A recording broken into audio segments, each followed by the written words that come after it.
Welcome back. Bulletin का आगाज करेंगे। दहशतगर्द तंजीमों के अहम कमांडर्स ने हथियार फेंक दिए। सूबाई वजीर ज़हूर बलीदी कहते हैं कि बलूचिस्तान में दहशतगर्दी का घिनौना खेल खेला जा रहा है। दो अहम दहशतगर्द कमांडर्स ने रियासत के सामने हथियार डाल दिए हैं। दो बच्चे पहाड़ों पर जा रहे थे मगर वालिदैन ने उन्हें बचा लिया। हुकूमत और सिक्योरिटी इदारे मिलकर दहशतगर्दों से लड़ रहे हैं। दहशतगर्द तंजीमों के अहम कमांडर्स ने हथियार फेंक दिए हैं। दो अहम दहशतगर्द कमांडर्स ने रियासत के सामने हथियार डाले हैं। दो बच्चे पहाड़ों पर जा रहे थे मगर वालिदैन ने बचा लिया। बलूचिस्तान के वज़रा, सीटीडी हुकाम और हथियार डालने वाले कमांडर्स की प्रेस कॉन्फ्रेंस। ज़हूर बलीदी कहते हैं कि हुकूमत और सिक्योरिटी इदारे मिलकर दहशतगर्दों से लड़ रहे हैं। पहाड़ों पर मौजूद नौजवानों के पास दो वक्त की रोटी भी नहीं।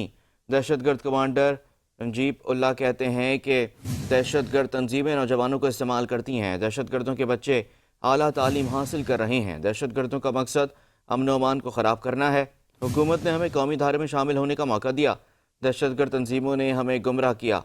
दुश्मन ममालिक का मकसद रियासत पाकिस्तान को गैर मुस्तहकम करना है।